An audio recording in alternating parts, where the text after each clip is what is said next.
যৌনকর্মী তথা পতিতাদেরকে একটি স্থায়ী বন্দোবস্ত এবং পতিতাদের সুরক্ষা এবং একটা স্থিতি অবস্থা কায়েম করার জন্য তাদের সুরক্ষার জন্য তারা বড় একটি সুপারিশমালা প্রণয়ন করে, যেখানে তারা বলে যে শ্রম আইন সংশোধন করে যৌনকর্মী এবং পতিতাদেরকে শ্রমিক হিসেবে স্বীকৃতি দেওয়া। 25 তারিখ তাদের যে প্রতিবেদন দাখিল করে মাননীয় প্রধান উপদেষ্টা বরাবর, সেই কমিশনের প্রধান ছিলেন জনাবা শিরিন পারভীন হক।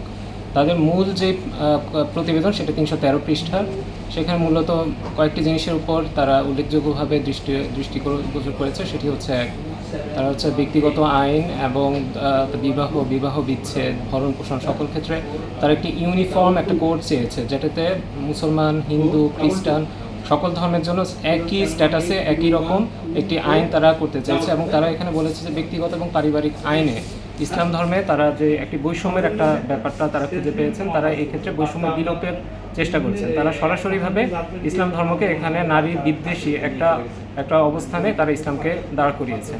দ্বিতীয় যে মূল বিষয়ে তারা এখানে প্রতিপাদ্য ছিল তাদের প্রতিবেদনে, সেটি হচ্ছে তারা যৌনকর্মী তথা পতিতাদেরকে একটি স্থায়ী বন্দোবস্ত এবং পতিতাদের সুরক্ষা এবং তাদের যে সমাজে তাদের একটা স্থিতি অবস্থা কায়েম করার জন্য, তাদের সুরক্ষার জন্য তারা বড় একটি সুপারিশমালা প্রণয়ন করে, যেখানে তারা বলে যে শ্রম আইন সংশোধন করে যৌনকর্মী এবং পতিতাদেরকে শ্রমিক হিসেবে স্বীকৃতি দেওয়া, যৌনকর্মীদের সামাজিক সুরক্ষা, ন্যায় বিচার এবং যৌনকর্মীদের দ্বারা যে তাদের যে পরিবেশ, তাদের যে সন্তান তাদেরকে তাদের পরিচয়ের ক্ষেত্রে তারা সুরক্ষা চেয়েছে। তাছাড়া যৌনকর্মী এবং যৌন পেশাকে সমাজে যে হেয়ভাবে দেখা হচ্ছে সেটির বিরুদ্ধেও তারা তাদের প্রতিবেদনে সুপারিশমালা প্রণয়ন করেছে। এছাড়া তারা বিবিএর মতো একটি পবিত্র বন্ধনকে তারা হেয় করার চেষ্টা করেছে। তারা মুসলমান ধর্মের বিয়ের প্রথা, হিন্দু ধর্মের বিয়ের প্রথাকে টেনে এনে বলেছে যে বিয়ের বাইরে যে সম্পর্ক তাকে সাধারণ মানুষ এবং ধর্ম তাকে অবৈধ হিসেবে দেখে, তার কারণে নাকি যৌন পেশা বা যৌনকর্মীরা মানসিকভাবে তারা বিপর্যস্ত হয়ে ওঠে। এই কারণে তারা সুকৌশলে বাংলাদেশের মতো একটি একেবারে ইনক্লুসিভ একটা কমিউনিটিকে তারা বিভাজন তৈরি করার জন্য তারা বিয়ের মতো একটি বৈধ একটা সম্পর্ককে তারা এখানে হেয় এবং তারা একে তারা ঋণাত্মক একটা প্রলেপ দেওয়ার চেষ্টা করেছে। আচ্ছা, কি চেয়েছেন আপনারা? আমি এখানে চেয়েছি যে এখানে আরও একটি বিষয় খুবই উল্লেখযোগ্য, সেটি হচ্ছে অভিবাসীদের ক্ষেত্রে তারা একটি সুপারিশ করেছে। সেটি হচ্ছে তারা বাংলাদেশের প্রচুর নারী অভিবাসী সৌদি আরব, লেবানন, কুয়েত, কাতারে যাচ্ছে, মধ্যপ্রাচ্যে যাচ্ছে। তাদের একটি প্রতিবেদনের শেষ দিকে তারা বলেছে যে বাংলাদেশের নারী অভিবাসীরা মূলত যাচ্ছে মধ্যপ্রাচ্যের যৌনকর্মী হিসেবে, এবং সৌদি আরবে নাকি যৌনকর্মী অভিবাসীদেরকে হত্যার একটা বহু প্রচলিত একটা বিষয় থাকে, যেটা বাংলাদেশে আমরা হত্যা হিসেবে জানি না। আমরা জানি তারা মৃত্যুবরণ করেছে। সৌদি আরবে নাকি নারী অভিবাসী হত্যার ক্ষেত্রে 33 শীর্ষে রয়েছে।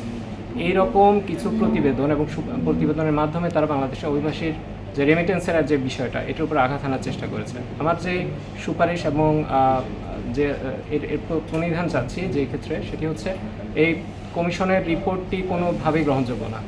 এই কমিশন পুরোপুরি বাংলাদেশের সমাজ ব্যবস্থা, অর্থনৈতিক সামাজিক ব্যবস্থাকে ধ্বংস করে যৌনকর্মীদেরকে একেবারে অবাধ একটা বিচরণ তৈরি করার জন্য করেছে তাদের সুপারিশমালা। এটি কোনো মতে প্রতিনিধিত্বপূর্ণ কমিশন নয়। তারা সমাজে কোনো উল্লেখযোগ্য ভূমিকা পালন করে না। তাদের যে সুপারিশমালা এবং তাদের যে প্রতিবেদন এই নারী সংস্কার কমিশনের, সেটি সম্পূর্ণরূপে অবিলম্বে তা প্রত্যাহার এবং এটি বাতিল করার জন্য দাবি জানাচ্ছি। দ্বিতীয়ত আরেকটি বিষয় হচ্ছে তাদের এই কার্যক্রম যে নারী সংস্কার কমিশনের যে মেয়াদ প্রায় 115 দিনে তারা 81টি বৈঠক সভা করেছে, যা একেবারে অবিশ্বাস্য।